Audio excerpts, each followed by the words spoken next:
tayo ngayon sa Sitio Alas Asin, barangay ng Daraitan, dito po sa Tanay Rizal. Kami po ay may pupuntahan na lupa dito sa malapit sa Gandanong River sa Daraitan. Tapos ngayon ho ay nadaanan namin itong isang property na along the road. Ito ho yung pababa ng Daraitan, at ito naman kabila po yung pabalabas po ng National Highway. Mga 3 kilometro po siguro ang estimate ko. Meron pong kuryente oh. Sa ngayon ho ay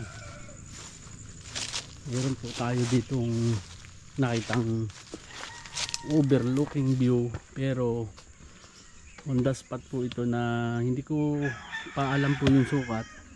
Aalamin ko kasi nandito si tatay at magkano yung presyo nitong lupang ito.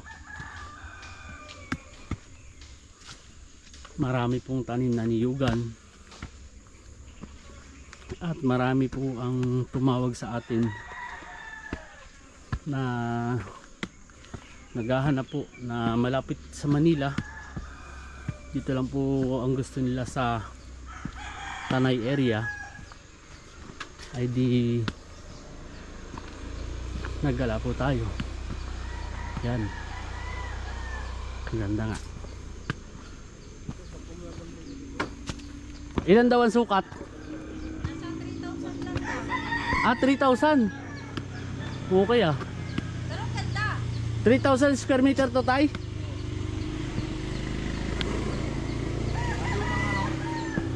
Ang tubig tayo, ang tubig.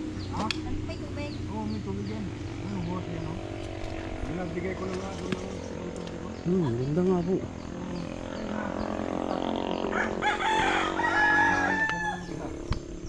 May tubig daw po. Tubig yan, doon, no? Oo, kaya. Malakas. Oo, malakas. Dahil po tag-araw. Daraitan. Oo, pag-araw nga. dito. Ganda ho ng view. Ano yung sa bukal doon? Si tatay ang caretaker. Kaya po, Kanino yung number? Sa may-ari. Ah, sa may-ari mismo. sa may-ari po nito. Maganda. May-ari po nito. Magkano daw ang presyo? Nasa Bulacan pala may-ari. Magkano daw ang presyo? Kaya nga tawagan mo. Tawagan mo na. Ah, hindi nyo tayo alam ang presyo. Hindi ko alam. Okay. Pero may mga pumunta na po dito. May pumunta pero kasama si Gary. Mga agent, ganun. Natingin lang dito. Yan lang po tayo yung pag ganun. Oo. Ayun pa. Kanto lang doon ng linis ko. Ah, may ano na po dyan.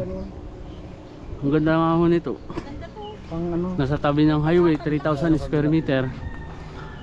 Akitin natin yung taas. Tara. Oh, Ito. para ma-juicy. Ito. Ito, hawakan mo to. Ang ganda oh. Oo, ang ganda nga eh. Pumangit lang eh oh. Pumangit lang nung nandiyan ka. Okay.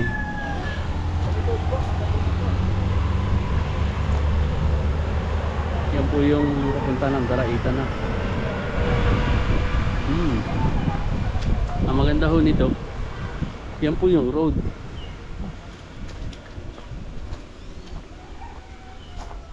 Yan.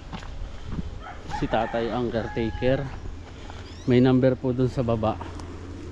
So kukunin natin mamaya para po matawagan natin kung magkano yung presyo nito, para po maipakita natin dito sa ating channel. Yan. So kailangan ba namin akyatin yung taas? Mamakita natin yung view. Let's go.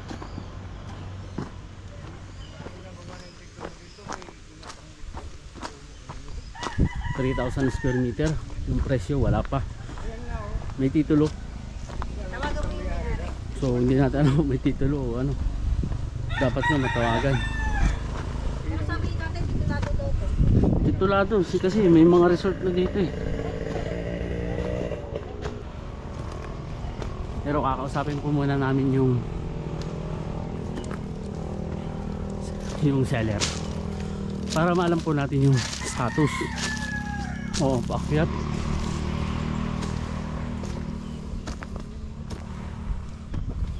Bababa. Matindi to ah. May tubig kaya dito? Ayun, yes nga daw. Saan? Ayun o, to.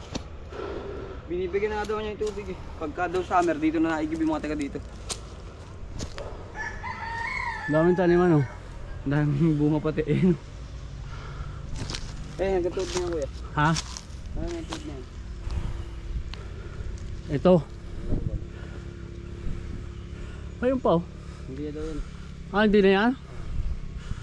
Kaya nga mahirap mahirap magturo pag ano eh. Sabagay, ito, malaki na to. Pagod eh. Pag dumausos ka dito, hindi ka lalagyan ka.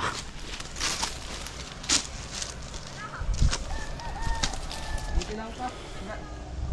Hanggang dito na. Hanggang saan daw? Kasi ito, madam, maano na yun. Ha?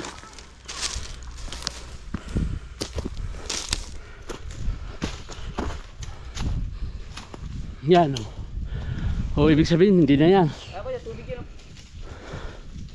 Yan may hose. Ah, walang laman. Ba.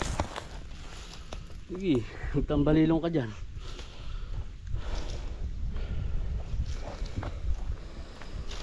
Ayoko dito walang strike na sapatos. 3,000 sa estimate ko, ito na yun.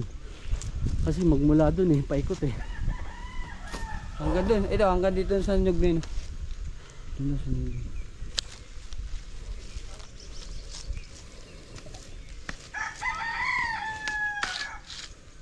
Grabe no. Nalagyan lang dito ng mga TP house. TP house, mga taga dito. Tapos naka, Ay, lilinisin niya. No? ayun yung daraitan eh.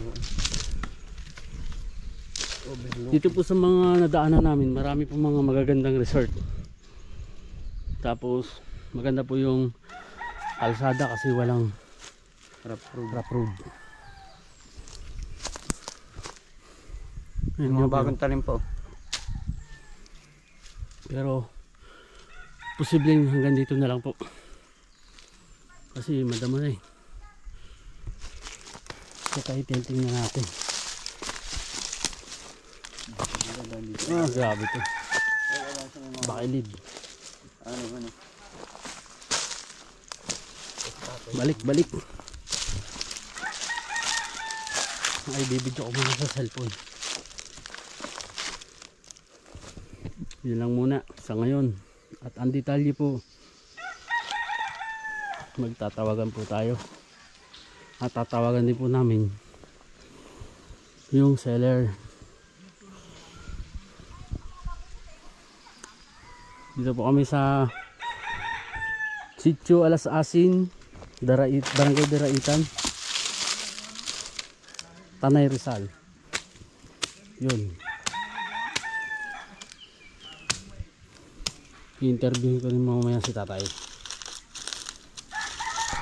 Thank you.